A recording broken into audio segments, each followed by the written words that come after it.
ṣó mọ̀ pé burúkú tẹ́ máa ṣe ní TVC yẹn olórí burúkú yẹn á jókòó. All you do every day is to gossip. Ẹ̀yin èèyàn wa ǹjẹ́ wàhálà tí wàá padà ṣẹlẹ̀ báyìí ẹ bá nǹkan fìdílé kí ẹ gbọ́ oríṣiríṣi nǹkan tó ṣẹlẹ̀ nínú fídíò tí ẹ̀ ń wò yìí nítorí nínú fídíò tí ẹ̀ ń wò yìí lẹ́ ó ti máa rí bí LIZZY ANJORIN ṣe sọ ọ̀pọ̀lọpọ̀ ọ̀rọ̀ sí TVC News. Ẹ̀yin èèyàn wa ẹ wá nǹkan fìdílé kí ẹ farabalẹ̀ láti gbọ́ àwọn ọ̀rọ̀ yìí tí LIZZY ANJORIN sọ nínú fídíò yìí nítorí LIZZY ANJORIN bínú sọ ọ̀pọ̀lọpọ̀ ọ̀rọ̀ gan ni ẹ̀yin èèyàn wa ẹ farabalẹ̀ kí ẹ máa bá wa ká lọ. Àpò ráìsì ti di 100,000 naira rí kankan sọ olórí burúkú ṣọ̀pọ̀ kéku yín ememe fi elele ó fi 1 trillion ó fi print 1 million rí story yẹn gbé wá àfi olórí burúkú ti yín ìwọ̀nba position irọ́ tẹ́ ẹ wà mọ́tò wo ló lò máa dọ́kọ́kú TVC mọ́tò wo ló lò títí àbí kí ló rẹ̀ mọ́tò wo ló lò ayé wo lẹ́ ń gbé olórí burúkú ọmọ nìyí ẹni èpè Yorùbá ní ẹni òfò Yorùbá nìyí flood ṣẹlẹ̀ gbogbo àdúgbò ló kún fómi a lot of people are rotting away in hospital in prison everywhere rí kankan sọ ẹ̀yìn títí ní pé kẹ́ ẹ ṣiṣẹ́ papọ̀ pẹ̀lú Gistlover kẹjọ fi ba yé èèyàn jẹ́ come here TVC ìwọ̀nba pórí yín burú olórí burúkú ẹ̀dá nìyí ní TVC you think you are attacking me you are attacking yourself you are attacking yourself you are not attacking me ẹ bá mi fo wo sórí ìwé yìí ó ga tó yìí ó mọ nǹkan tí mo ṣe ni góòdì tẹ ní mo jí mo lọ fi ní ni èmi wàláì mo lọ fi ní góòdì tẹ ní mo jí mo lọ ọmọ ègún ni mí confam ọmọ ègún ni mí confam kí ló ṣẹlẹ̀ sáwọn ará ọjà gbogbo ohun tó ń dùn wọ́n nínú ló bá wọn ọdẹ ṣẹ̀ṣẹ̀ bẹ̀rẹ̀ gbogbo àwọn tó lọ́wọ́ nínú ẹ̀ ọmọdé burúkú ń bojú ẹ̀yìn òjọkọ lolúwéré ń pààyàn àwọn kan wá ní go to court go to èmi owó tí máa fi lọ kóòtù àti station máa fi rajà sórí igbá àsìkò yẹn ti lọ Morocco yọ àsìkò yẹn ti lọ ó ti gbàgbé wípé èmi yìí ti fún yín lóúnjẹ ní TVC rí èmi ti fún yín lóúnjẹ ní TVC rí látijọ́ tí mo ti fún yín lóúnjẹ ní TVC ìgbà yẹn ni Gistlover arákátó tó wá májè pẹ̀lú yín tẹ́jọ́ ń ba yé àwọn èèyàn jẹ́. It's a shame. Morocco yo, it's a shame. Ó wá bọ́ síta. Èmi rò pé ó kú ni mi mọ̀ pé ó wà láyé. Ó wá bọ́ síta lánàá. Ìwọ ríran rí very dark man. Àbí? Ìwọ ríran rí very dark man. Ìwọ ò lè parí ìjà láàrin very dark man àtàwọn tó jọ ní issue. Olórí burúkú ṣọ̀pọ̀ kéku yín. Àbí? Àmọ́ ò ríran rí. Let me play the video. Let us listen to the video. Let us listen. Ẹ máa kí n tó bínú. Morocco yo, mo fún ẹ ní 48 hours. Number 1, wàá gbé kámẹ́rà lọ fi ibi tí wọ́n ti ń ta góòdì hàn nínú Dùmàtà. That is number 1. That is number 1. Number 2, ibi tí mo ti ń sáré lọ. Mọ́mì máa pè yín padà mo wọ̀ life ma. Mo wọ̀ life mọ́mì. My mom mo wọ̀ life ma. Number 2, ibi tí mo ti ń sáré lọ tó ti wá ká a gram of less because as at the time tẹ́ni mo jí gold. A gram of gold is about 110, 115. Ẹ̀dẹ̀ ni mo jí gold 91,000 naira. Morocco yo, ó ní ṣerú ẹ̀ mọ́. Ìwọ àtolórí burúkú yẹn ro ètùtù yìí. Eléyìí, ẹ̀wẹ́ àwọn ọ̀yá lọ́jà tó ṣoògùn jù yín lọ wọ́n lọ sí. Àwọn tó kígbe olè lémi lórí lọ́jà ẹ̀ ṣoògùn tó wọ́n náà. Ẹ̀ lówó tó wọ́n náà. Ẹ̀dẹ̀ ní nǹkan kan tó wọ́n lọ sí. Tí wọ́n tán sí ayé wọ́n bàjẹ́ sí. Ká má tí ìsọ̀wọ́ lórí burúkú ìwọ tó jáde ìwà wáyé mo ti bá mú ìyá ẹ̀. Mo ti rẹ́rù mi mo wọ̀ live mo ti rẹ́rù mi mo wọ̀ live máa pè padà mo wọ̀ live. Tí bá mú yín ẹ kọ́kọ́ gbọ́ fídíò yẹn tán ẹ jájọ gbọ́ fídíò yẹn. Morocco yọ mi ò mọ̀ pé wà láyé mo rò pé mi ò tiẹ̀ mọ̀. Let's listen to the video. Ẹ jájọ gbọ́ fídíò yẹn. Ẹ jájọ gbọ́. Àwa wà ń bí. Ẹ jájọ gbọ́ fídíò yẹn ká jọ gbádùn. Fídíò yẹn dẹ̀ wá dùn. Èmi ló rò pé ó ṣe. Ṣé lè pè mí sí program yín mọ́? Ẹ lè pè mí sí program yín.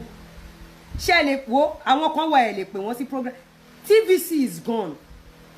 TVC is gone. As far as today is concerned, TVC is gone. Ta ló wo TVC? LIZZY ANJORIN or TVC? Ta lẹ máa wò? Who would you prefer to watch?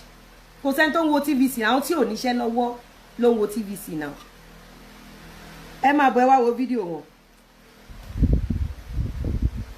Ẹ wá wo fídíò wọn ẹ máa bọ̀. TVC ò ní ṣerú ẹ̀ mọ́. It's about 9 minutes. Mo fẹ́ kẹ́ fara gbọ́. Mo fẹ́ interrupt. Mo fẹ́ kẹ́ gbọ́. Má kọ́ máa mú point. Bani.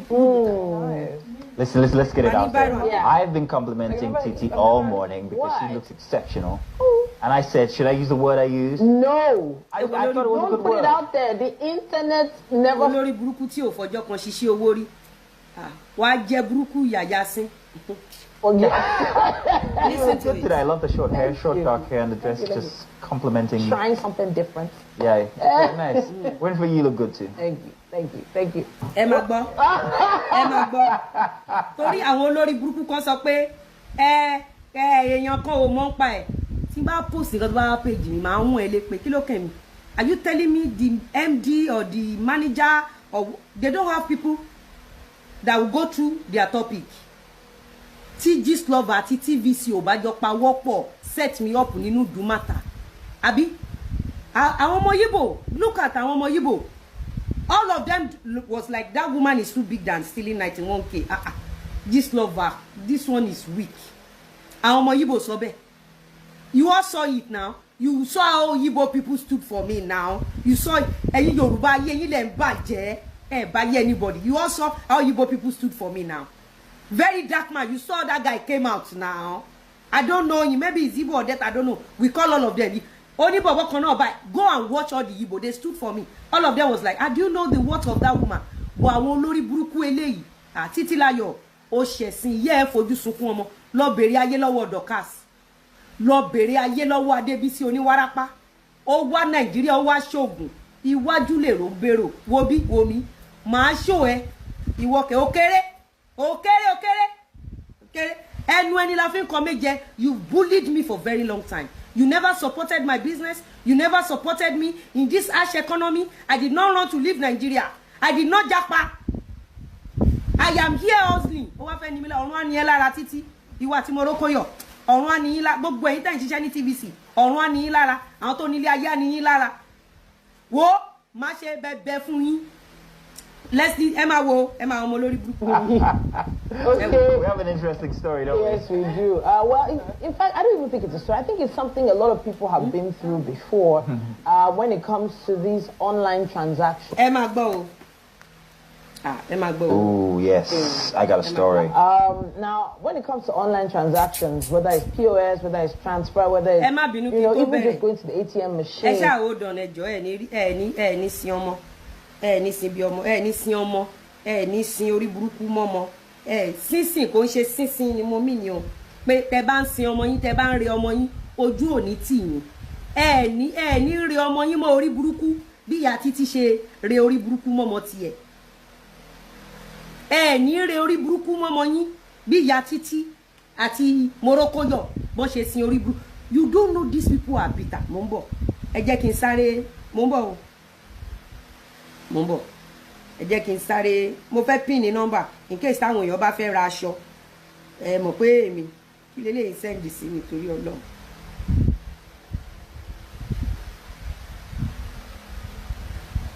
Irọ́ ni o. Ṣé ní náírà àbí dọ́là? Ṣé náírà àbí dọ́là? Ṣé náírà àbí dọ́là?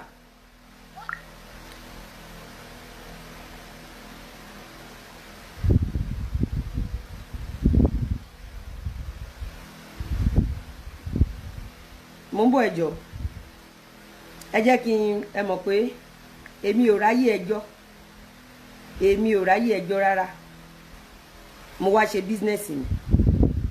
TVC tí n bá gbáyà yín mú. Tí n bá gbáyà yín mú. Wo I give you 48 hours. After that 40 lọ bèrè ayé lọ́wọ́ Gistlover. Ẹ lọ kóòtù ẹ̀mí yán bọ́. Wàláhì ẹ̀yìn òkú la ti ń jàkàrà. Ẹ lọ sí station ẹ̀mí ìyá yán bọ́. Láì dárúkọ yín ẹ̀jẹ̀ á máa gbẹ lára yín.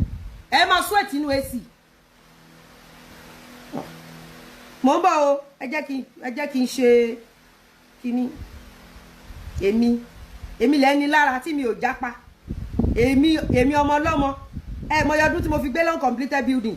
Èmi tí mo ń sáré àtìlà. èmi lẹ́ni lára. olórí burúkú ṣọ̀pọ̀n kéku yín ẹ̀yin kẹ̀ TVC owó kan òdòwò kan lọ́rùn ayé yín ta sí mi lọ́wọ́ ara ni gbogbo yín gbogbo nǹkan tí mo nídìí mo ti rí látàná olórí burúkú yín á máa wò bí mo ṣe gẹ́ẹ̀tì fún mi mo gbogbo yín pátápátá ẹ̀yin kẹ̀ gbogbo wo police station èmi ò lọ station wọ́n máa ní ká competition ká wá lọ kóòtù èmi máa sùn yín 1 billion tí mo lè fi 1000 naira bá ti yín jẹ́ táyé yín máa bàjẹ́ èmi